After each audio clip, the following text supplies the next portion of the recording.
시청자 여러분 안녕하십니까. 코로나19 뉴스 특보 시작합니다. 첫 소식입니다. 도널드 트럼프 미국 대통령이 코로나19 확산과 관련해 국가 비상사태를 선포했습니다. 국제부 연결해 자세한 내용 알아보겠습니다. 정다은 기자, 이틀 전 트럼프 대통령이 대국민 연설 이후 비상사태를 선포한 건데요. 어떤 내용입니까? 네, 트럼프 대통령이 코로나19 확산과 관련해 국가 비상사태를 선포했습니다. 이번 선언으로 각 주 정부 등이 코로나19 대응을 위해 우리 돈 약 61조 원을 이용할 수 있다고 밝혔습니다. 트럼프 대통령은 코로나19 발병 초기 미국 내 위험이 낮다며 크게 문제되지 않는다는 태도를 유지해왔는데요. 하지만 미국 내 코로나19 확진자가 2,200명을 넘기고 사망자도 40여 명에 이르자 이 같은 결정을 내린 겁니다. 트럼프 대통령은 한국이 선보인 차량에 탄 채로 검사를 받을 수 있는 이른바 드라이브 스루 방식의 코로나19 검사 방식도 도입할 것이라고 밝혔습니다. 이탈리아를 비롯해 유럽에서 코로나19 확산세가 심상치 않은 상태가 이어지고 있죠? 네, 그렇습니다. 세계보건기구 WHO는 유럽이 코로나19의 진원지가 됐다고 밝혔습니다. 유럽에서 상황이 가장 심각한 이탈리아의 경우 확진자는 17,000명을 넘어섰고 1,200명 이상 목숨을 잃은 것으로 집계됐습니다. 유럽에서도 국가 비상사태를 선포하고 있는데요. 스페인은 확진자가 4,000명을 넘어서자 국가 비상사태를 선포하며 군대 등 모든 수단을 총동원하겠다고 발표했습니다. 또 프랑스의 경우 유명 관광지인 루브르 박물관과 에펠탑 등은 무기한 폐쇄 조치에 들어갔고 영국은 5월 지방선거를 1년 연기하기로 했습니다. 지금까지 국제부에서 전해드렸습니다. 코로나19 뉴스 특보 계속 이어갑니다. 최재욱 고려대 의과대학 예방학과 교수, 이현종 문화일보 논설위원, 최영일 시사평론가 나오셨습니다. 어서 오세요. 네, 안녕하세요. 네, 앞서 보신 것처럼 트럼프 대통령은 코로나19 발병 초기에 미국의 위험성이 낮다면서 크게 문제되지 않는다는 태도를 보였는데 결국 오늘 오전에 국가 비상사태를 선포를 했습니다. 최재욱 교수님, 네네. 아무래도 미국이 오판했다.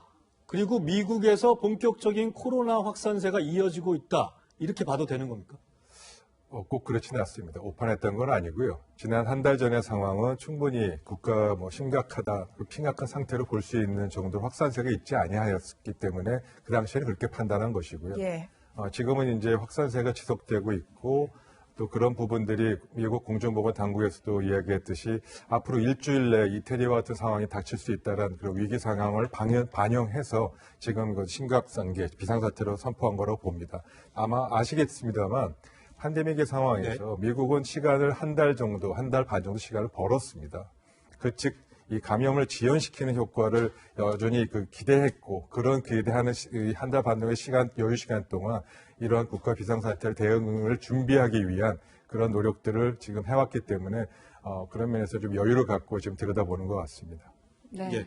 미국은 현재 코로나19 확진자가 2,200명을 넘었는데요. 그러다 보니까 이 감염자들을 가리기 위해서 검사도 계속 실시되고 있는데 우리나라에서 하고 있는 그 자동차를 탑승한 채 받을 수 있는 그 드라이브 스루를 미국에서도 하겠다 이런 얘기를 했어요. 최영일 평론가님. 네, 코로나19 검사의 드라이브 스루 방식을 도입한 건 우리나라가 참 최초입니다. 그렇죠. 하지만 드라이브 스루라는 것의 종주국은 또 미국이에요. 예. 햄버거나 커피를 그래도 사가시는데 코로나19 검사로는 지금 네. 유럽 국가 독일도 따라하겠다. 뭐 이렇게 이미 따라하고 있습니다. 네. 프랑스, 독일, 여러 네. 벨기에, 우리나라 드라이브 스루 방식을 도입하고 있는데 이제 미국도 하겠다는 거고요. 이 문제는 어떤 거냐면 네. 우리나라가 최근 약 한 달 동안 20만 명 이상 검사를 맹렬하게 하고 있지 않습니까? 그렇죠. 그런데 이제 네. 트럼프 대통령의 계획은 다음 주까지 140만 명을 검사하겠다. 네. 앞으로 한 달 내에 500만 명을 검사하겠다는 거예요. 그래서 네. 드라이브 스루 방식도 그 중에 하나로 도입될 것 같고 구글이 시스템을 제공하고 네. 아마 조만간 설치될 것 같습니다. 워낙 땅덩어리도 넓다 보니까 그렇죠. 특히 이런 드라이브 스루의 방식으로 감염을 이제 판별하게 되면 효과적일 것 같다 이런 생각이 좀 들어요. 네. 네. 사실 현재 미국을 비롯해 특히 유럽의 확산세가 무섭게 이어지고 있는데 전 세계 나라 119개국 나라에서 13만 명 넘게 현재 코로나19 확진 판정을 받은 상태고 이번 주에 WHO 세계보건기구가 팬데믹을 선언을 했기도 했는데 최 교수님, 네. 제가 보기에 이탈리아 상황이 심상치 않은 것 같습니다. 현재 뭐 사망자도 계속해서 늘고 있고, 뭐 유럽 전체 나라가 이동 제한도 하고 있고, 미국도 유럽 국가들에서 들어오는 입국자들 제한하는 조치도 취하고 있는데요. 현재 이 상황이라면 사실 언제 종식할 수 있을지, 그리고 이게 초기라고 봐야 되는 건지, 이제 본격적으로 되는 건지, 이런 판단 자체가 좀 내리기 힘든 상황인 것 같기도 하거든요. 네, 지금 시점에서 말씀드릴 수 있는 거는 두 가지 차원이 있습니다. 각 해당 국가에서의 지역적 차원하고 전 세계적인 차원에서 들여다볼 지점과 판단은 좀 다릅니다. 예. 우리나라 같은 경우는 이제 지역적 차원에서 좀 감소세로 들어간 거 아니냐 이렇게 볼 수 있지만 전 세계적인 차원에서의 이 팬데믹 감염은 이제 네. 본격적으로 진행되고 있다. 네. 이렇게 보는 것이 맞고요. 그런 관점에서 세계보건기구가 11일 팬데믹, 전 세계적 감염이라고 선언한 겁니다. 세계적 대유행이다. 네. 네. 그렇다면 현재까지 이제 각국의 조치가 이동 제한 조치는 뭐 이런 것들을 하고 있잖아요. 네. 이런 게 효과를 거둘 수 있을지 어떻게 좀 보십니까? 우선 이동 조치 제한, 뭐 이동 금지까지 포함해서 이 부분의 목적은 다음과 같습니다. 이동 제한을 뭐 입국 제한을 하더라도 전파를 막기는 어렵습니다. 그래서 전파를 막아서 차단한다는 목적이 있는 것이 아니고 그러한 전파들을 차단하는 즉 입국 제한과 금지를 통해서 지연시키는 데 목적이 있고요. 네. 그 지연시킴으로 인해서 우리가 대구에서 처음에 겪었던 바와 같이 급격한 환자 증가로 인한 해당 우리의 국가의 의료 시스템 붕괴와 같은 그런 걸 사전에 막고 대응 능력을 키우겠다는 데에 각 국가가 이런 입국 제한이나 금지를 하는 목적이 있습니다. 그 점이 이제 첫 번째고요. 예. 지금 세계보건기구가 팬데믹을 선언하기 이전에 이미 한 달 전부터 예고하는 식의 얘기는 굉장히 많이 했습니다. 경고를 여러 차례 했고요. 그래서 그런 경고를 통해서 각국이 좀 준비를 해야 되겠다라는 관점이고요. 다만 지금부터 팬데믹이 선언된 이후에 예. 달라지는 점은 뭐가 달라지냐면요. 예. 사실 선진국은 어떻게든 뭐 피해는 있겠습니다만 대응 능력은 어떻게든지 하게 될 겁니다. 그런데 그 가장 문제점은 이 아프리카와 같은 저소득 국가이고요. 이런 저소득 국가에서 이 부분이 본격적으로 확산되는 경우에 엄청난 피해가 우려되기 때문에 유엔과 같은 세계보건기구에서 주도해서 이 부분은 이제 국제적 공조와 노력이 같이 해야 되지 않겠느냐라는 면에서 이 팬데믹 세계 대유행을 선언하게 된 거라고 보시면 좋을 것 같습니다. 그럼 저는 여기서 좀 뭐 섣부르게 여쭤볼 수 있는 문제인지는 모르겠지만 세계적인 대유행이 시작이 됐는데 그러면 언제 도대체 끝날 수 있는 건지 지금이 시작이라고 보면 뭐 예를 들어서 2달 뒤, 석 달 뒤 어떻게 돼야지 이게 종식이 됐다 선언할 수 있는지 이런 게 좀 궁금하거든요. 그 지점은 지금 전망하기 어렵습니다. 그 전망에 할 수 있는 가능할 부분은 예측 가능해야 되는데 예측 가능한 거의 관점은 정점을 찍었느냐 안 찍었느냐를 판단해야 됩니다. 근데 그 정점이 언제 갈 거냐 혹은 딜레이가 될 거냐 지금 지연이 될 거냐 부분은 세계 각국에서 이런 감염을 막기 위한 방역 대책이 효과적으로 작동하느냐 여부에 달려 있고요. 즉 방역 대책이 이러한 위기 상황에 정상 가동이 되는지 그리고 그 효과를 나타내는지가 첫 번째고요.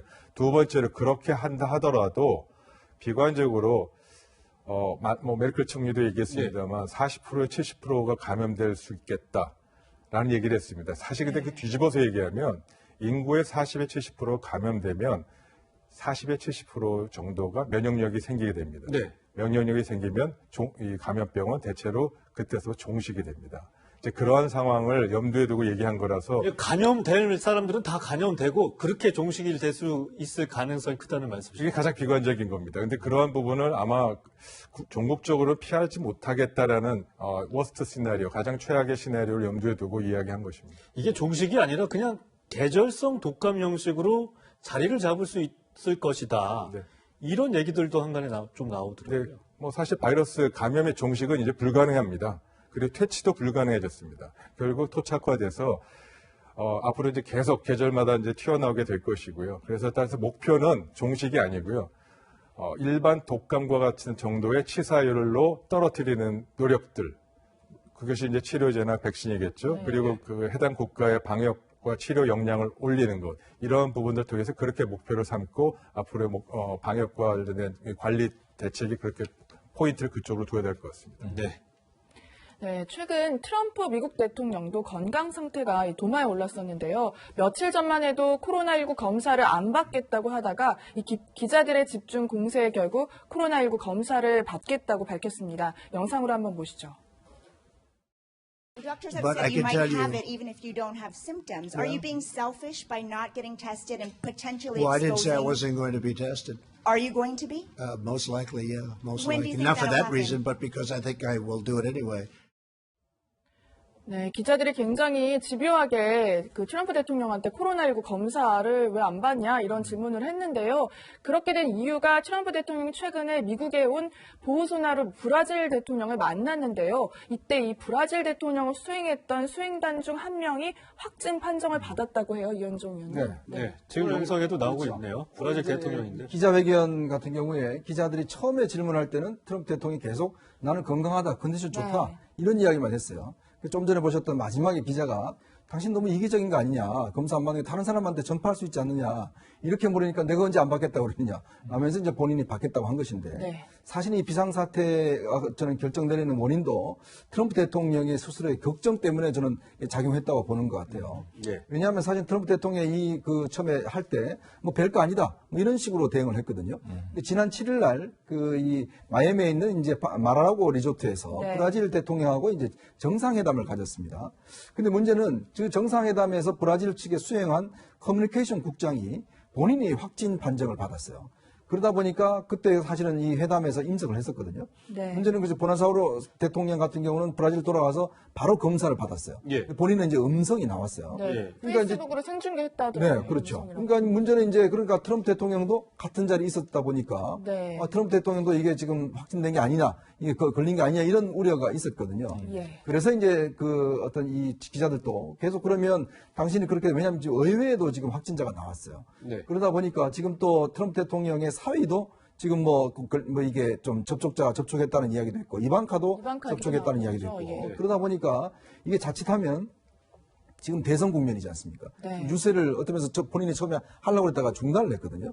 이게 지금 사실은 코로나 때문에 이 문제가 대선 국면과 연결되면 본인한테 굉장히 좋지 않거든요. 원래 트럼프 대통령이 73세입니다. 네. 그렇다 보니까 이 코로나19 같은 경우에 굉장히 취약군으로 분류가 되고 있어요. 지금 영상에 나오는 바로 지금 모자 쓴 사람이 바로 브라질 대통령을 그렇죠. 수행했던 커뮤니케이션 국장인데 확진 판정을 받았다고 해요. 네. 그런데 바로 옆에 있네요. 바로 트럼프 있어요. 대통령하고. 저러면 검사를 당연히 받았어야 되는 거 아닙니까? 그러니까 그 함께 있었던 마이애미 시장은 확진이 됐어요. 맞아요. 양성으로 확진이 네. 됐어요. 예. 이제 그런 상황이다 보니까 저렇게 옆에 있으면 사실은 뭐 악수도 할 거고 트럼프 대통령 특히 악수 좋아하지 않습니까? 스킨십을 했겠죠. 네. 예. 그러다 보니까 이제 트럼프 대통령에 대해서도 여러 가지 지금 이제 이 의문이 나오는 거거든요. 그럼 뭐 만약이라고 하지만 트럼프 대통령이 코로나19 확진 판정을 받는다면 이거 어떻게 되는 거예요? 이게 바로 그렇죠. 국가 비상상태 아닙니까? 이게 사실은 어떤 면에서 보면 물론 뭐 이제 이 확진이 되더라도 아무래도 이제 자가격리된 상황에서 이제 치료는 받겠지만 네. 문제는 이게 대선에 연결시킬 수가 있다는 문제예요. 그렇죠. 그래서 건강 문제가 사실 트럼프 대통령이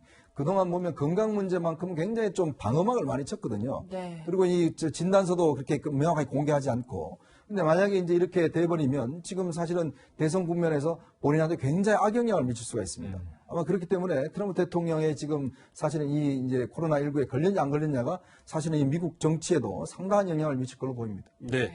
사실 코로나19 이 감염 비상은 다른 나라 정상들에게도 똑같이 적용되고 있는데 현재까지 캐나다 총리의 이제 부인이죠. 그리고 호주 내무장관도 감염이 됐다고 해서 이게 전 세계적으로 세계 각국의 정상들, 이 정상들이 가장 중요한 부분이 그 나라를 계속 이렇게 이끌어가는 부분이 차질을 빚는 거 아니냐 이런 걱정들이 계속 나오고 있습니다. 최영일 평론가. 맞습니다. 그래서 이번에 G7 회의가 있는데요. 네. 장소가 명시되지 않았어요. 왜냐하면 원격 화상회의로 합니다. 화상회의. 이것도 아주 이례적인 일이거든요. 예, 예. 네. 지금 이 각 국가 원수들이 지금 코로나19 또 비상입니다.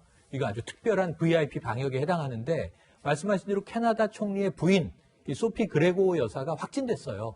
그러다 보니까 그럼 트루도 총리는 괜찮냐? 지금 일단은 검사를 받지 않았지만 증상은 없다. 하지만 자가격리 상태에서 직무를 보고 있고 사실 코로나 네. 확산 감염세를 보면 가족들이 확진되는 경우가 굉장히 많잖아요. 가족이 확진되면 대체로 서양 문화의 특성상 이게 부부 감염 가능성은 높습니다. 네. 우리나라는 부부 간에 소원한 경우도 많지만 사실은 지도자들의 경우에는 굉장히 또 대중들 앞에서 우애를 과시하잖아요. 그런 측면인데 어쨌든 트루도 총리는 다행인 점은 트럼프 대통령보다 많이 젊죠. 71년생인데 네. 만 50이 됐고 이 영부인 소피 그레고 여사는 75년생이에요. 만 45세.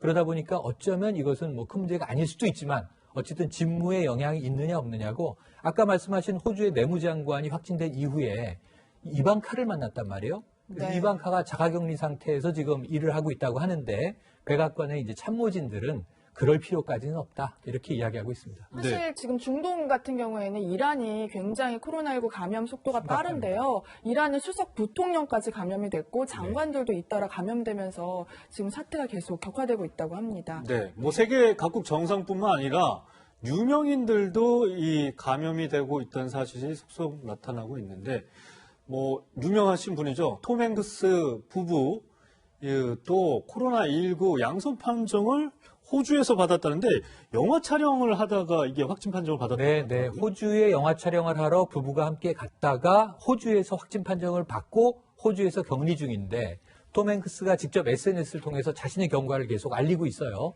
약간 이게 감기에 걸린 듯 피로감이 있다. 하지만 어쨌든 우리 부부는 극복하고 미국으로 돌아갈 텐데 이 상황을 계속 알려드리도록 하겠다. 이렇게 얘기를 했고요.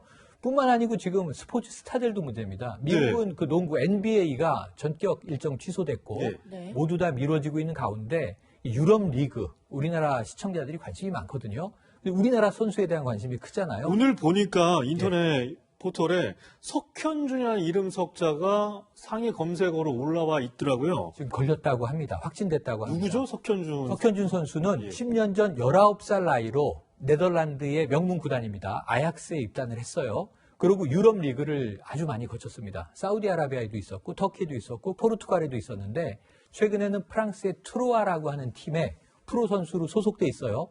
근데 최근 경기 일정 팬들이 많이 찾아보는데 지금 출전 명단에 계속 빠져 있었어요. 예. 그래서 뭔가 아픈가 했는데 최근에 프랑스 언론이 트로아 구단이 확진된 선수가 석현준 선수임을 확인해 줬다. 이렇게 보도를 했고 네. 또 이제 훈련 중인 어린 선수도 하나 있는데 지금 트로아 구단에서만 2명의 확진자가 나왔다고 하고 안타깝게 그 중에 한 명이 우리나라 소속 선수입니다. 사실 프랑스 같은 경우도 어제 마크롱 대통령이요 대국민 연설로 무기한 휴교령을 내렸거든요. 프랑스 역시 확진 속도가 좀 빠르다고 합니다.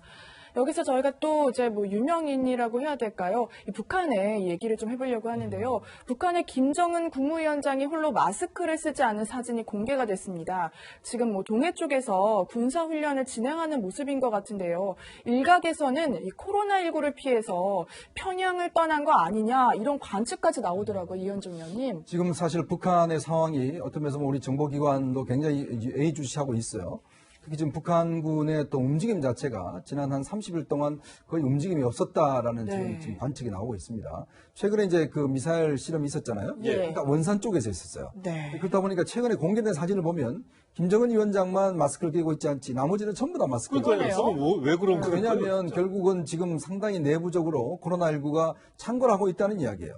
그러나 지금 지도자가 낄 수는 없지 않습니까? 이제 그렇다 보니까 실제로 북한 같은 경우는 거의 지금 경제가 장마당 경제거든요. 네. 장마당이란 결국은 중국을 통해서 밀무역을 통해서 중국 물자가 많이 왔다 갔다 합니다. 네. 그러면 중국이 굉장히 많았기 때문에 왜냐하면 지금 중국이 공식적으로 지금 사실은 이 지원을 못해요. 왜 그러냐면 대북 제재도 있지만 이 코로나19가 확산될 것을 우려해서 중국이 지금 많은 걸 차단해 놓고 있거든요. 그러면 실제로 밀무역을 통해서 사람도 들어오고 사실은 이제 북한 같은 경우에 중국인들이 굉장히 관광을 많이 옵니다. 네. 그러면 당연히 접촉이 있지 않겠습니까?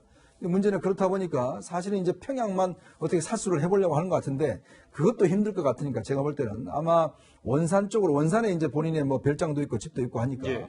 그쪽으로 일단 옮긴 게 아닌가 싶어요. 왜냐하면 최근에 김정은 위원장이 평양에서 활동한 사진은 하나도 없습니다. 대부분 다 원산 쪽에서만 나온 사진이에요. 이제 그러면서 비춰보면 지금 평양 사정이 굉장히 좋지 않은 것 같다. 특히 지금 마스크가 굉장히 뭐 일단 북한은 부족하지 않습니까? 최근에 좀 웃지 못할 일이 드라마에 출연한 배우들이 마스크를 끼고 나왔는데 예. 합성으로 끼고 나왔어요. 아, 그러니까 이게 예. 보면 결국은 지금 마스크가 부족한데 사람들은 껴야 되는데 마스크는 없고 그러다 보니까 이제 방송에서도 이걸 이제 합성으로 해서 마스크가 낀 것처럼 해서 이제 방송을 하는 그런 해프닝도 벌어졌거든요. 네. 네. 그런 상황에 보면 아마 북한도 지금 확진자가 없다라고는 이야기를 하지만 여러 가지로 지금 북한 상황도 굉장히 심각한 걸로 보여집니다. 네.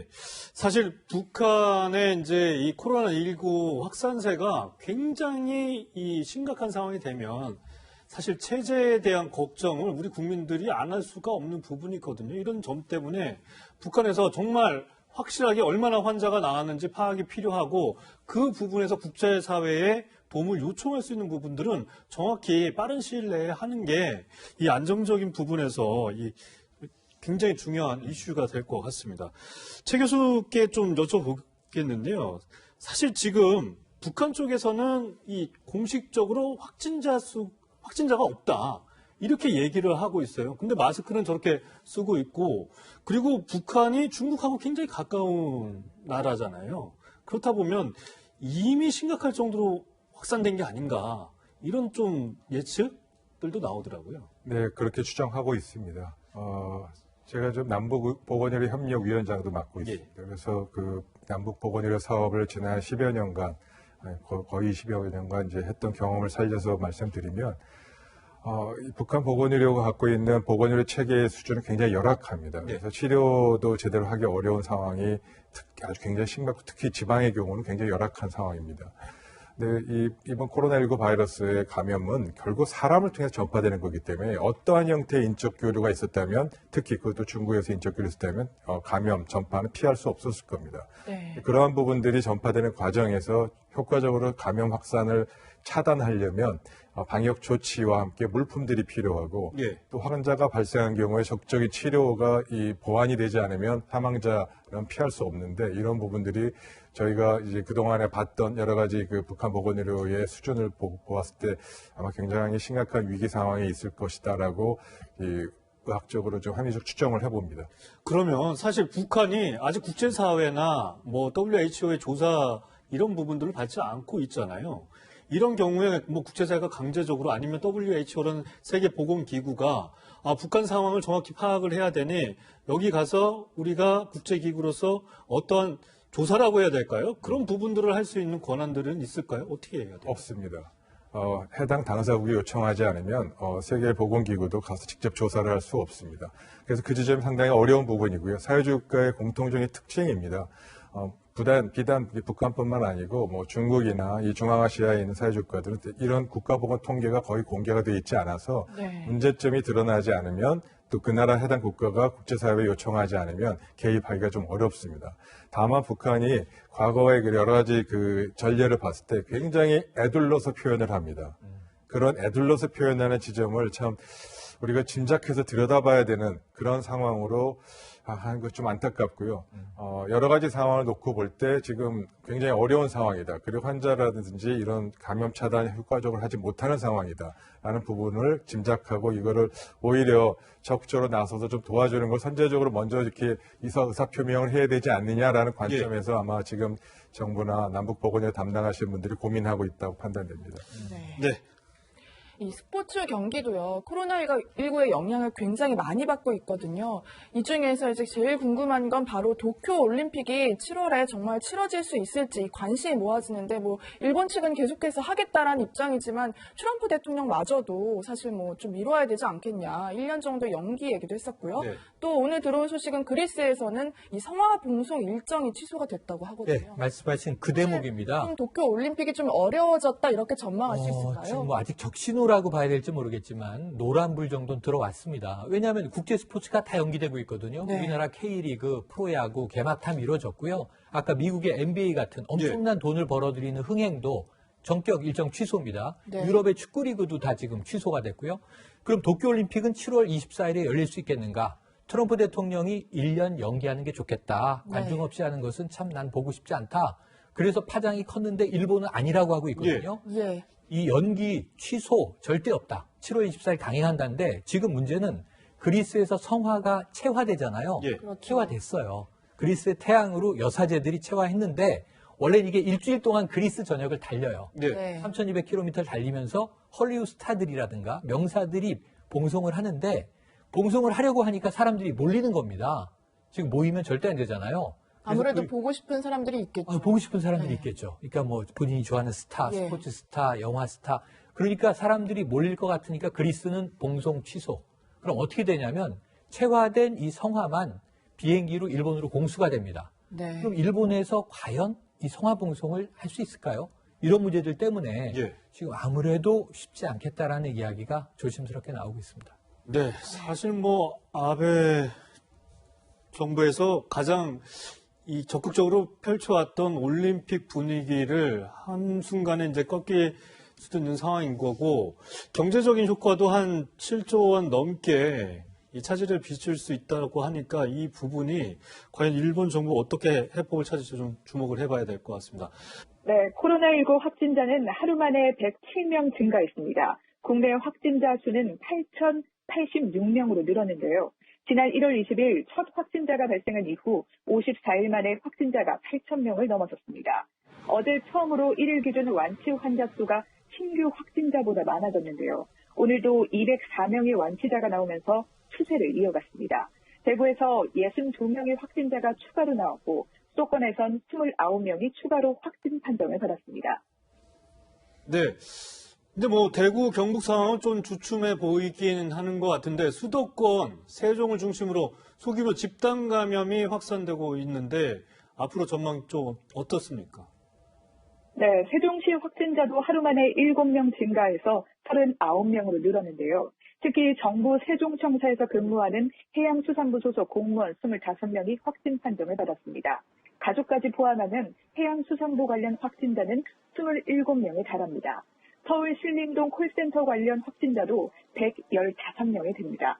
콜센터 직원 82명을 비롯해서 2차, 3차 감염도 계속되고 있는데요. 서울시는 추가 감염이 우려되는 상황이라며 건물 방문객을 전수조사하겠다고 밝혔습니다. 확진자가 나온 경기도 부천 하나요양병원은 수도권 병원 중에 처음으로 동일 집단 격리, 일명 코호트 격리에 들어갔습니다. 확진자는 49살 간호조무사로 지난 8일 교회에서 구로 콜센터 직원과 접촉했던 걸로 파악됐습니다. 지금까지 정책사회부에서 전해드렸습니다. 네, 방금 전해드린 대로 오늘 자정 기준 국내 확진자가 8,000명을 넘었는데요. 이틀째 격리 해제자는 신규 확진자를 앞서는 이른바 골든 크로스 상황이라고 합니다. 최 교수님, 국내 코로나19 사태가 이제 조금은 소강 국면에 접어들었다. 이렇게 좀 볼 수 있을까요? 예, 그렇게 저도 바라고 싶습니다. 네. 그 전체적인 숫자를 보면은 소강 상태, 즉 소강 상태라는 건 예측 가능하다는 뜻입니다. 근데 예측 가능은 이제 신규 확진자 수가 이 신규 확진자 수가 이제 격리 해제자 수, 그러니까 치료돼서 완치되는 사람을 비교했을 때 이 해제되는 사람, 즉 치료되는 사람이 더 증가하면 그러면 전체적인 숫자 감소하게 된다 그런 뜻 아니겠습니까? 네. 그래서 그걸 이제 골든 크로스라고 합니다. 이제 그러한 양상이 즉 이 격리 해제자 수가 신규 확진자를 초과하는 상황이 계속되면 전체 환자 수는 계속 줄게 되는 거죠. 그러면 종식이 또 가깝게 오는 거죠. 네, 맞습니다. 근데 그러한 측면에서 긍정적인 신호입니다만 이는 지난 거의 54일간 이 대구 경북 지역과 신천지 교인에게 집중해서 조사한 결과입니다. 따라서 전국적인 규모의 그 집단 감염이나 또 전국적 규모의 발생에 대한 부분에서는 사실 적조 찾지 않았기 때문에 그 상황을 반영한 것은 아닙니다. 따라서 이 전국적인 상황을 좀 전체적으로 감소했다고 보기 좀 어렵고요. 향후 이런 소규모 집단 감염이 전국적으로 어떻게 발생하는지 그리고 그에 대한 원인이 어느 정도인지를 좀 들여다보고 나서 전국적인 상황을 예측할 수 있을 것 같습니다. 지금 뭐 그러면은 최 교수 말씀대로라면 아직은 안심할 수 있는 단계가 아니다. 그러니까 대구 신천지 교회의 특수한 상황 때문에 갑자기 이 확진자 수나 감염자 수가 증가를 했지만 지금 전국의 다른 지역 상황이 어떤지 파악을 못하고 있다. 네, 맞습니다. 이런 부분이라는 말씀이신 거죠? 네, 맞습니다. 그럼 어떻게 대응을 해야 됩니까? 네, 이 점은 좀 명확하게 설명을 드려야 될 것 같은데요. 이 두 가지로 설명을 드려야 될 것 같습니다. 지금 사실은 뭐 여론조사 많이 하시잖아요. 네. 여론조사 어느 특정 지역의 여론조사를 그 대상으로 하면 그 지역 편향성이 나오고요. 또 다른 지역을 조사하게 되면 그 지역의 편향성이 나옵니다. 지금까지 검사의 거의 대부분은 대구 경북과 신천지 교인에 관련된 접촉자 위주로 조사를 했습니다. 따라서 그 지역에 편향된 결과만 나오게 됩니다. 지금 전국적인 지역 조사를 대규모로 제대로 하지 않았습니다. 그러한 점이 한 가지고요. 두 번째로 WHO 사무총장도 여러 차례 이 코로나19 바이러스의 그 특성에 대해서 얘기를 했습니다. 이 부분은 지역사회 감염이 확산되면 빙산과 똑같다. 이렇게 표현을 구체적으로 했습니다. 빙산이라는 것은 수면 위에 들어간 것은 5%고 수면 위에 잠재되어 있는 부분이 95%입니다. 예. 즉 지역사회에 잠재되어 있는 부분 중에 환자들이 병원에 오게 돼서 코로나19 검사를 받게 되고 그래서 진단이 돼서 드러나는 겁니다. 따라서 이 구로 콜센터와 같은 경우처럼 드러난 환자분을 찾아서 조사해서 해결하고 나면 설사 그것이 해결된 것처럼 보이지만 이 밑에 있던 95% 다시 올라오게 돼서 또 다른 5% 튀어나오게 됩니다. 자, 이런 면에서 지역사회 감염 전체를 들여다보고 네. 그 규모를 확인해서 조사해야 되는 것이 필요한데 그 부분이 이미 대구에서 이미 실시했습니다. 예. 예를 들어 어떤 경우냐면요. 대구에서 지역사회에서 일반 시민 중에서 발열이 나거나 감기 증상이 있는 분은 모두 전수 조사를 했습니다. 그러한 방식으로 전국적으로 특히 서울 경기 지역이라도 감기나 발열 증상 나는 분은 여러 가지 접촉 경험과 관계없이 코로나 검사를 실시하게 되면 그러면 이 지역사회 잠재된 규모를 알게 되고 그에 대한 구체적인 대안이 나오게 될 겁니다. 그런데 교수님, 서울 수도권 인구가 2,600만 명이에요. 네, 맞습니다. 어떻게 전수조사를 해서 어떻게 걸러내고 2,600만 명을 다 조사하는 것이 아니고요. 이제 거기에 감기나 발열 환자부터 조사하는 것이고요. 보통은 통상은 3월 15일 오늘 0시부터 3월 30일까지 앞으로 4일간 보통 이제 그 잠복기를 고려해서 그렇게 합니다. 여기에 특정 지역에 발열이나 감기 환자분은 선별진료소로 와서 검사를 좀 해주십시오. 라고 이렇게 해서 하는 방식으로 조사를 하게 되고요. 당연히 그러기에 선별진료소 좀 늘려야 될 필요가 있고요. 혹시 그게 지역적으로 좀 하기 어렵다면 표본 감시 체계라고 합니다. 네, 뭐 여론조사하듯이 표본 샘플링을 예. 하는 방식으로 일정 지역 툭툭툭툭 해서 표본 감시 체계처럼 코로나 검사를 하게 되면 지역 규모를 파악할 수가 있게 됩니다. 이런 부분이 이미 독감에서도 예. 전국적으로 이미 독감 같은 표본 감시 체계 또 조기 진단 체계는 이미 하고 있습니다. 거기에 경험이 심지어 있습니다. 예, 지금 코로나19도 거기 체계에 포함을 시켜야 된다고 전문가분들 계속 얘기를 하고 있긴 하죠. 맞습니다. 그 부분이 이미 한 달 전부터 그렇게 하는 것이 바람직하고 빨리 선제적으로 조치를 하는 것이 좋겠다는 이야기는 여러 차례 의료계에서 제시한 바가 있습니다. 네. 최영일 평론가님. 네. 사실 수도권도 이 구로구 콜센터가 굉장히 이 지역 감염의 확산세를 어떻게 해야 될까요? 빙산의 일각이라고 한다면 세종 정부총사가 또 다른 빙산의 일각이 되는 거 아닌가 이런 얘기가 나오고 있습니다. 벌써 네. 관련 확진자가 30명이 되는 것 같습니다. 39명입니다. 현재는. 네. 더 늘어날 가능성이 있죠. 예. 어제보다 또 계속 늘고 있어요. 네. 세종종합청사에선 처음에 해수부 공무원 5명이 걸렸다. 그 외에 기타 국가보훈처 2명, 교육부, 보건복지부 여기다 추가해서 세종 이 정부종합청사 지역 내에 뭐가 있냐면 인사혁신처하고 이제 대통령 기록관이 있는 거예요. 여기도 확진자가 1명씩 있어서 처음엔 9명으로 시작을 했는데 지금 39명이 됐단 말이에요. 이 중에 25명이 해수부예요. 해수부는 600명 세종에 근무하는 분들 모두 다 전수 검사 그리고 이제 재택근무 지금 이렇게 돼 있는 상황인데 그래서 그러다 보니까 왜 이렇게 공무원 사회 특히 세종에서 확진이 되고 있는가? 수도권에서는 구로구 콜센터에 한번 우리가 깜짝 놀랐고요. 그리고 현재 세종에서는 이 어디까지 번질 것인가가 상당히 우려되는데 문제는 뭐냐면 감염 경로, 감염원을 현재 모른다는 게 이제 심각성이 있습니다. 그리고 정부 세종총사는 사실 행정수도 아닙니까 우리나라에. 그렇죠. 그러면 이 각 부처 수많은 부처들이 그 곳에 있는데 행정마비 사태가 오는 거 아니냐 이런 일각의 우려도 있습니다. 그 우려도 있고 또 확산되는 게 예. 관료 연결망이에요. 어떤 지금 해수부 A 직원, 이 공무원 A 씨가 확진자인데 지난 5일 날 국회에 왔어요. 국회에서 농림수산위가 열리는 겁니다. 네. 지금 코로나19 관련 대책회의들이 많지 않습니까? 그럼 지금 어떻게 되냐면 국회 면회실을 거쳐서 엘리베이터를 타고 5층의 상임위 복도에 있다가 상임위에 참석을 했는데 지금 농림수산위 위원장이 민생당 의원이죠. 예, 예. 네네, 황주홍 위원장입니다. 근데 여기 23명이 참석을 했어요. 이 농림부 장관도 참석을 했고 네. 해수부의 이 국장 직원들 우리가 흔히 보는 상임위 장면인데 여기서 혹시 감염 위험이 있는 것은 아닌가 하는 우려가 남는 거고 국회는 지난 19일에 한번 폐쇄했지 않습니까? 이번에 또 방역에 들어갔습니다. 그리고 또 해수부 공무원 다른 B씨 이분은 저희 동네 동작구에 살고 계세요. 아, 예. 그런데 KTX를 타고 세종시에 출퇴근을 하는 거예요. 그런 공무원들. 이런 분들 꽤 굉장히 많죠. 계십니다. 그러니까 이 수도권에 사시면서 세종시 출퇴근자들이 꽤 있는데 그러다 보니까 그러면은 이 대중교통망 안전한가?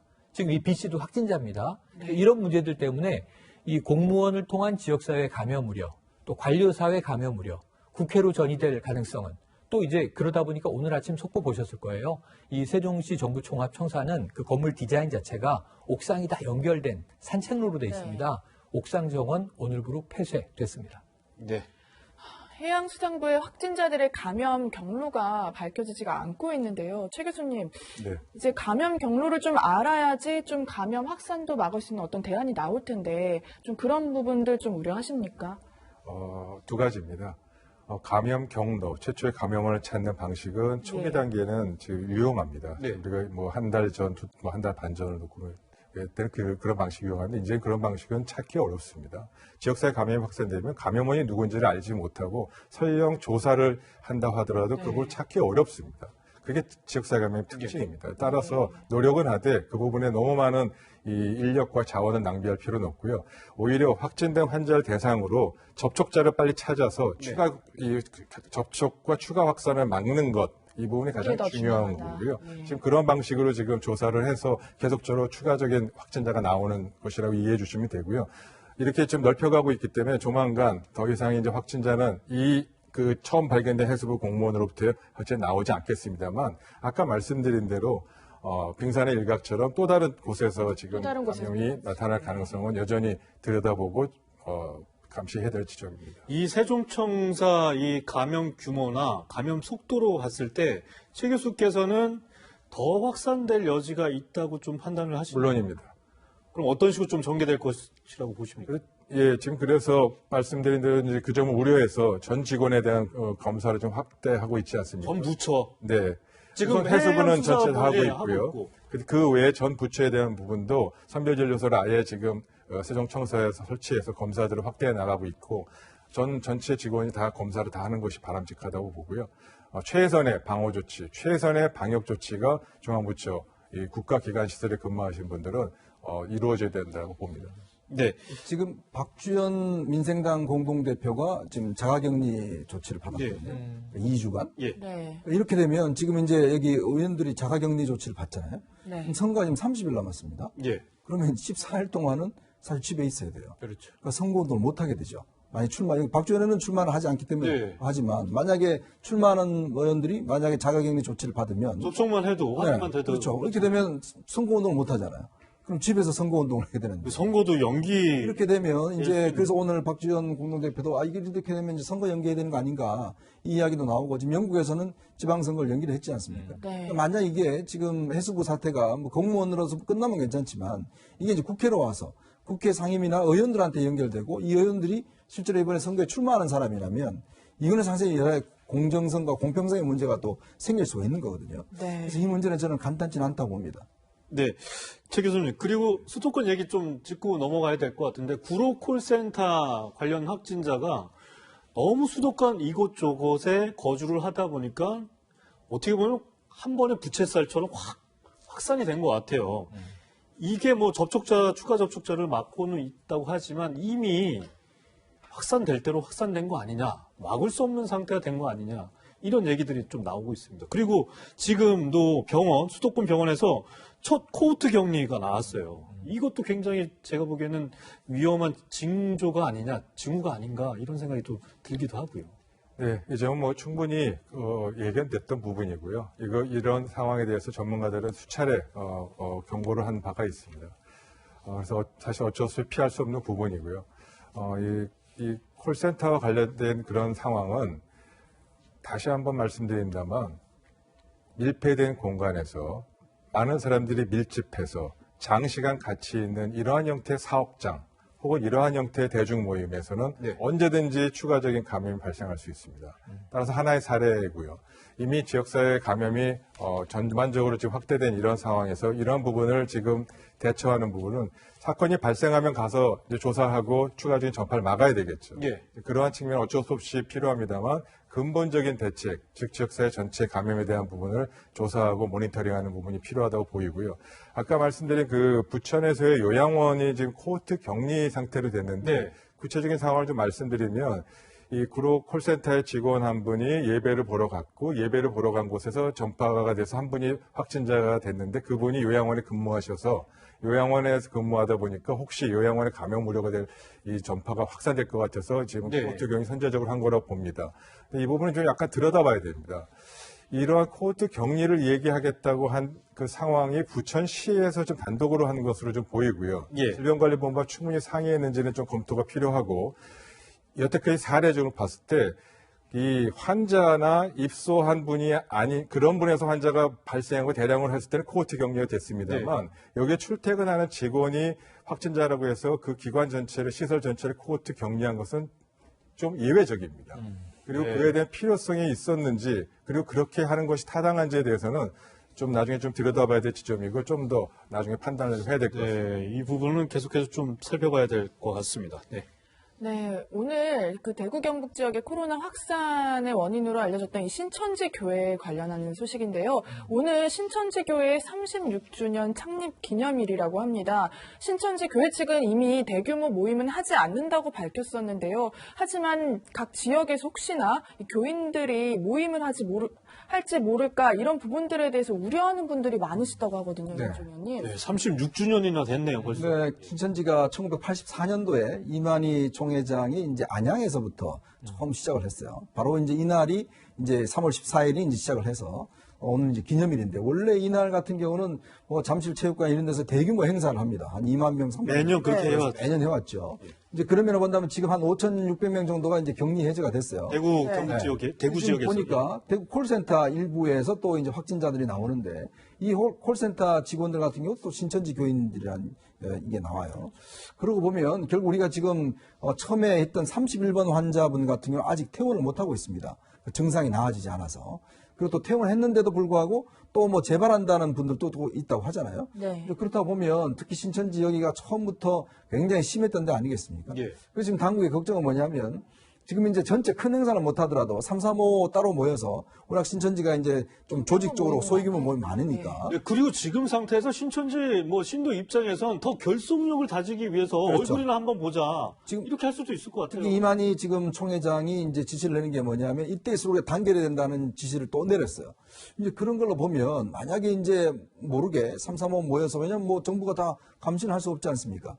만난다고 하면 또다시 어떤 면에서는 이제 증상이 발현할 수도 있는 것이고 네. 그렇기 때문에 당국에서는 일단 이제 신천지의 시설에 대한 폐쇄는 연장을 해놨습니다. 일단 이용을 할 수는 없지만 문제는 사람이 모이고 이런 것은 통제할 수는 없잖아요. 그래서 지금 걱정거리가 있는 것이고 아직까지 여전히 아직 이 신천지 교인들로부터도 확진자가 나오고 있는 상황이기 때문에 자칫 이들의 어떤 뭐 있는 사람이 또 참석한다고 그러면 상당히 또 심각해질 수가 있는 거기 때문에 특히 오늘 같은 경우는 굉장히 모임을 좀 자제해 줄 것을 요청하고 있습니다. 네, 사실 뭐 오늘 내일 전국 교회 예배도 예정돼 있는 걸로 알고 있는데 이런 부분에서 이 뭐 굉장히 자기 이 마스크를 꼭 하시던가 아니면은 이 손을 깨끗이 해서 자기 관리를 좀 철저히 하시기를 좀 당부를 다시 한번 드리도록 하겠습니다.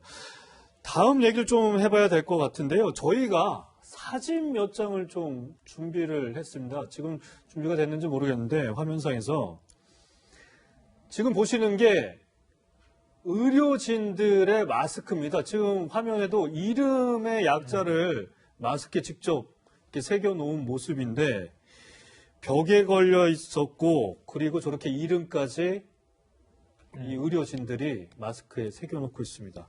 어제 전공의협협의회가 박능호 복지부 장관의 발언과 관련해서 공개한 사진들인데 박능호 장관의 이 발언이 굉장히 논란이 되고 있습니다. 한번 직접 들어보시죠. 의료계 쪽은 우선적으로 다 공고를 해드려서 사실 의료계에서 그렇게 부족하지는 않습니다. 다만 본인들이 좀 더 넉넉하게 재고를 쌓아두고 싶은 그런 심정에서는 별 부족함을 느끼는 사실입니다. 매일 실제 수요되는 양은 저희들이 충당을 하고 있다고. 의료계에 마스크가 충분합니다. 쌓아두려고 합니다. 이게 말씀이 이게 부족해요, 현장은. 아마 현장은 제가 의원님들보다 더 많이 다니는 것 같습니다. 하루에 소비하고 있는 건 200불이었는데 저희들이 공급되는 300불이었습니다. 그런데도 부족하다 그럽니다. 현장을 제가 더 많이 다닙니다. 정말 방법이 부족하면 의료진이 움직일 수 있겠습니까? 네, 박능우 장관 야당 의원의 비판에 큰 소리까지 냈는데 의료계에서 말이죠. 박 장관의 발언에 거세게 반발을 하고 있습니다. 최영일 평론가님. 네. 약간 제가 보기에는 굳이 저런 발언을 할 필요가 없었던 것 같은데 나온 것 같아요. 그러니까 말씀하신 거예요. 그러니까 지금 저는 이게 항상 문제가 뭐냐면 지금 의료 현장과 정치적인 공방이 뒤섞이면 조금 과유불급 상황이 벌어져요. 박능우 장관이 저렇게 큰 소리를 내실 이유가 없었죠. 부족한 것도 있고 좀 남는 것도 있고 그것을 좀 이제 효율적으로 공유할 수 있도록 우리가 최선을 다하고 있다. 이런 정도의 굉장히 우리가 아는 공직자, 관료적인 답변이었다면은 전 별 문제가 없었을 것 같아요. 쌓아두려고 했다는 말이죠. 네네. 근데 저 이야기를 들으면 의료진의 심정은 어떨까를 한번 이렇게 역지사지 하셨으면 저는 박 장관이 저렇게 얘기 못 하셨을 거예요. 현장을 많이 다니시면 현장 의료진들의 지금 그 땀을 지금 많이 보셨을 거 아닙니까?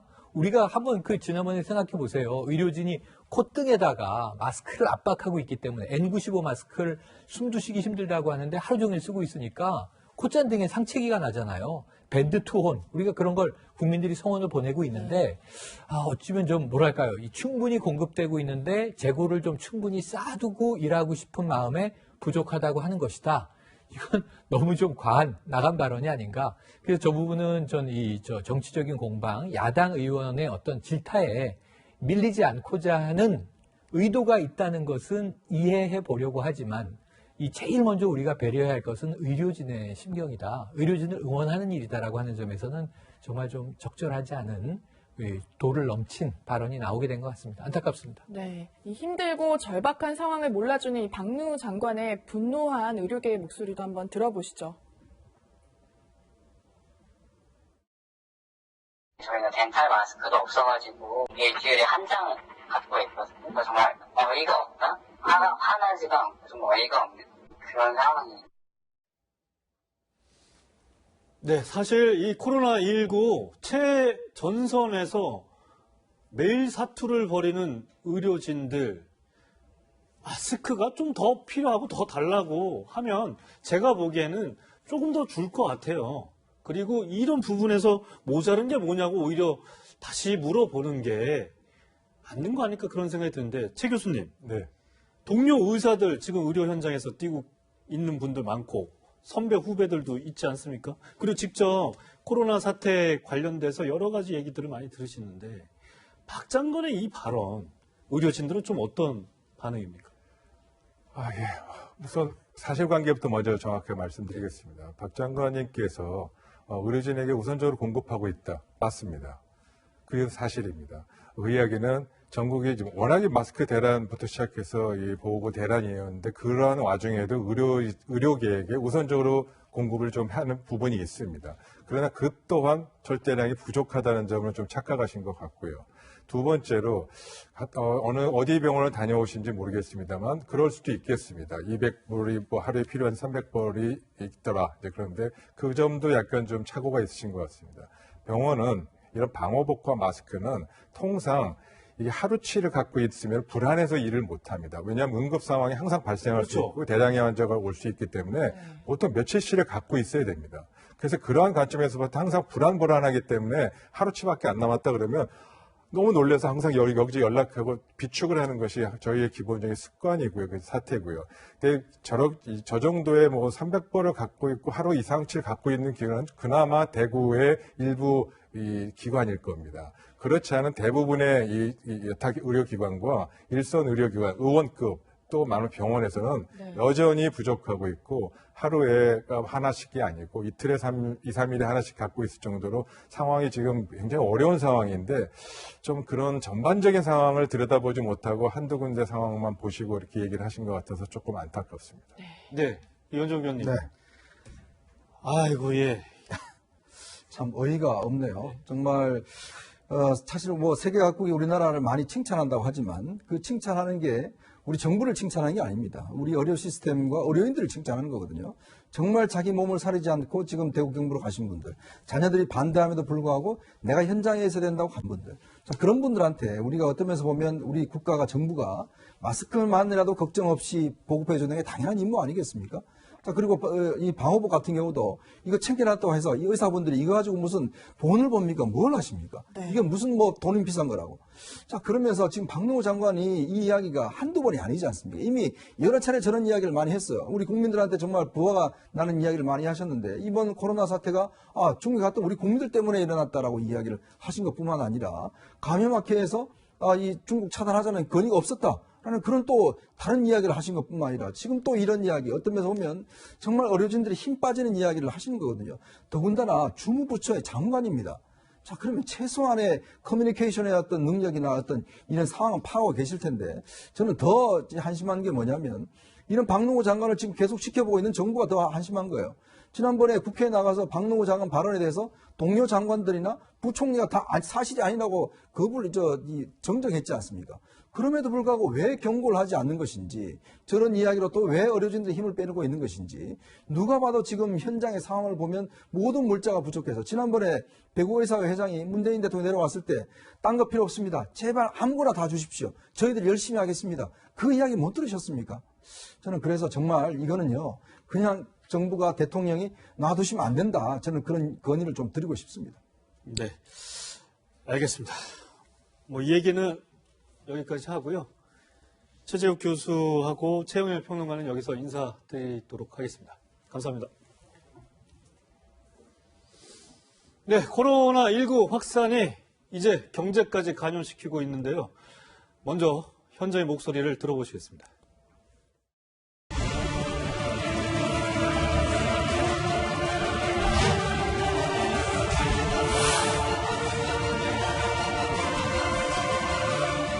하고 통장을 열어볼 수도 없고 사실 이렇게 나가면 저는 물론이고 경제가 마비되고 모든 국민이 살기 어렵지 않느냐. 코로나 고박을 안는다면서 제가 가지고 있는 거에서 아무래도 한 200, 300 정도 더 손해봤어요.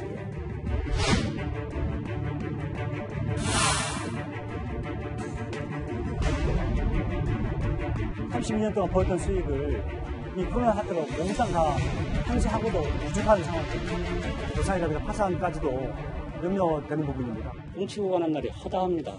지금 오늘이 13일 됐는데 1일부터 오늘까지 팔은 게 돈 30만 원도 안 됩니다.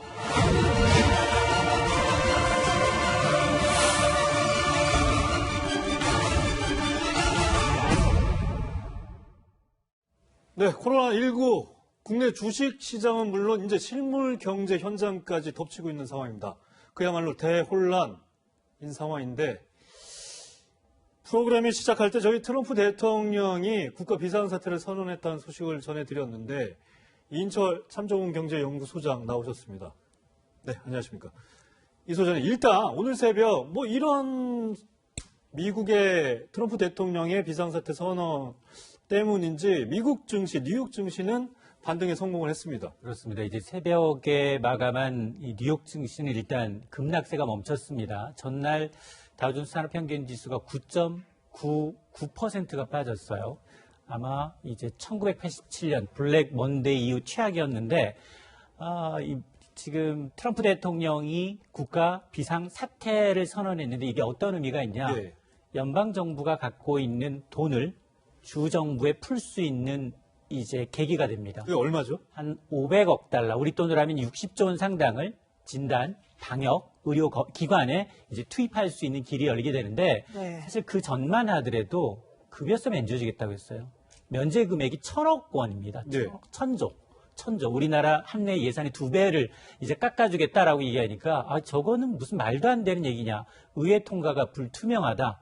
여기에다 이제 유럽의 여러 국가 30일 여행 제한까지 이제 겹치다 보니까 이제 다우지수뿐만 아니라 뉴욕 증시가 패닉, 그야말로 이제 이 블랙 이털스데이가 됐었는데 어쨌든 새벽에 마감한 뉴욕 증시가 이제 급락세가 멈췄기 때문에 우리 증시도 다음 주 초 월요일 출발하는 증시는 일단 이제 반등은 좀 해서 출발할 것 같은데 뭐 지속성 여부는 좀 지켜봐야겠습니다. 예.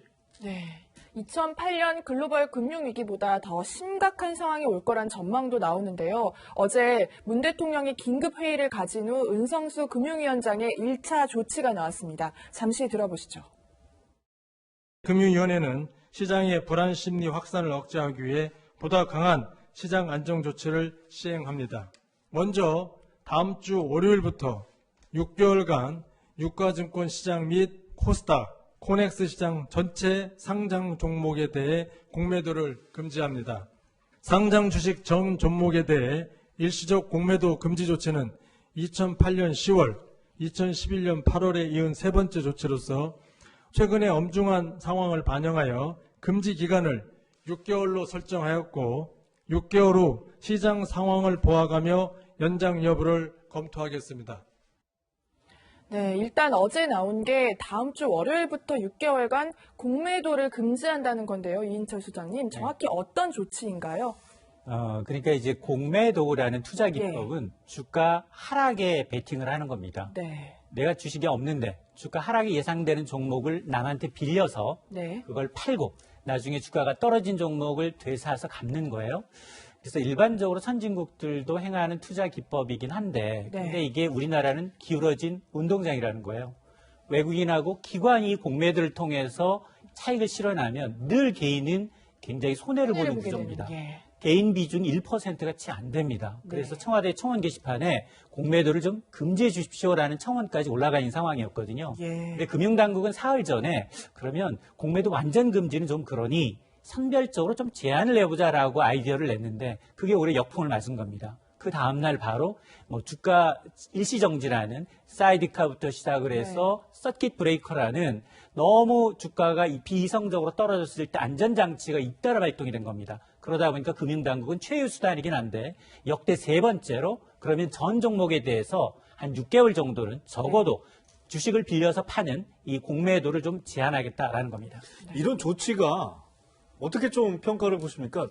제가 보기에는 뭐 단순하게 지금 현상만 막기에 좀 급급한 거 아닌가. 맞습니다. 왜냐하면 좀 들던데. 이게 과거에도 했어요. 2008년, 11년에 뭐 8개월, 6개월 정도 전 종목 해보니까 이게 좀 늦었어요. 너무. 왜냐하면 지금 2200에서 지금 우리는 1700까지 내려와 있잖아요. 이미.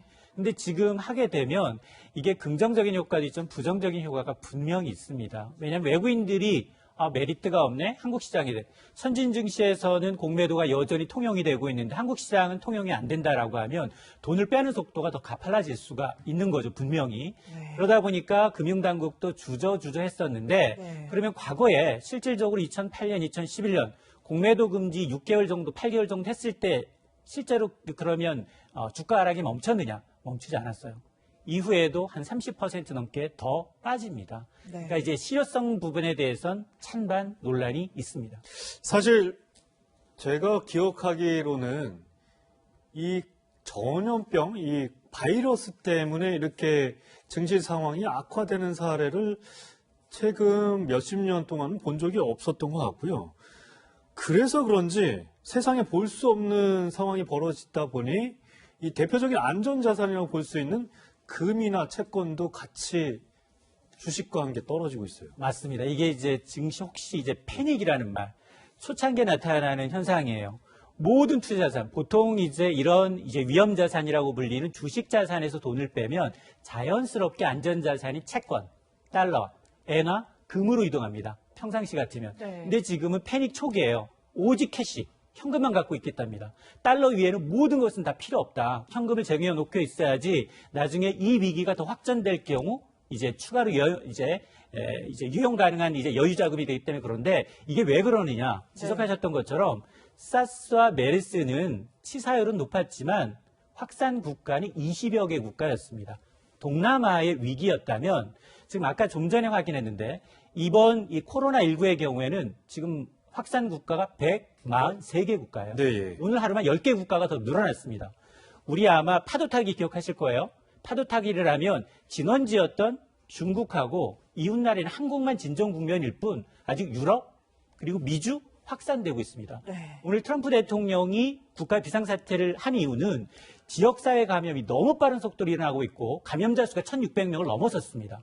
이러다 보니까 지금 이런 사태가 나타나고 있어서 이게 진정되려면 굉장히 큰 오랜 기간이 걸릴 수 있다라는 우려입니다. 네. 네, 어떤 대책들을 세워야 될지 뭐 명확히 보이지는 않습니다. 일단은 어제 6개월 공매도 금지를 정부에서 내놨는데 이현종 의원님. 네. 이게 뭐 이렇게 긴급 회의를 한 뒤에 나오는 대책이 증시 대책뿐이 없는 것 같아요. 근본적인 해결책이 필요한 거 아닙니까? 그래서 지금 걱정거리가 뭐냐면 사실은 경제 위기만 있을 때는 뭐 양적 완화나 여러 가지 방법을 통해서 풀 수 있는 방법들이 있었어요. 문제는 지금 이 전염병 사태와 금융 이 위기가 동시에 왔기 때문에 두 개의 문제를 어떻게 다 해결하느냐가 제일 중요한 것 같습니다. 지금 아까 말씀드렸듯이 이 어떤 전염병 문제는 이제 보건복지부 중심으로 해서 풀어나가야 되는데 이것도 사실은 뭐 초기에 사실은 우리가 좀 실기한 면이 있는데 문제는 지금 경제 리더십이 상당히 지금 어떤 면에서 약하다는 게 지금 제일 큰 문제로 지적이 되고 있어요. 아시겠지만 홍남기 부총리 같은 경우는 어떤 뭐 예전같이 그런 카리스마가 있는 분도 아니시고 더군다나 지금 뭐 여당에서도 뭐 해임해야겠다라는 이야기가 나오니까 본인도 지금 이 문제에 대해서 왜 흔드느냐는 이 또 대응을 하고 있고 또 문재인 대통령도 경제 문제에서는 그렇게 또 잘 알지 못하지 않습니까?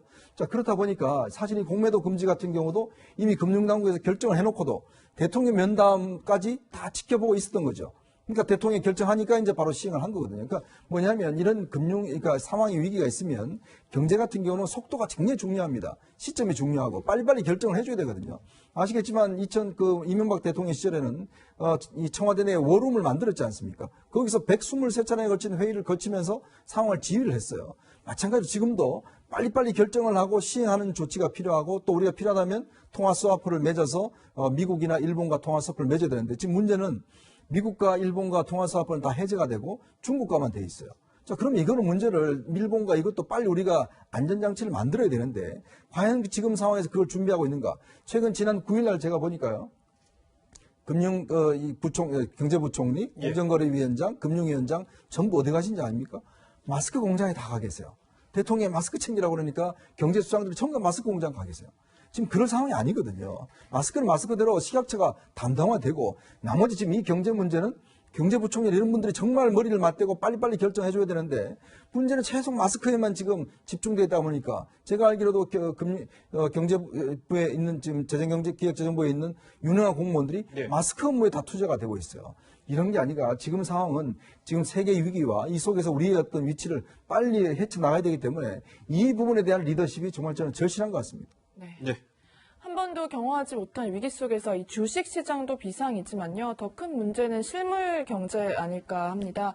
코로나19 한 달 새 내수 경기가 굉장히 심각한 상황인데요. 사실 저도 직접 가서 사는 것보다는요. 이제 인터넷이라던가 스마트폰으로 많이 구매를 하게 되거든요. 맞습니다. 실제도 인터넷 쇼핑만 지금 매출이 늘어나고 있다면서요. 그렇습니다.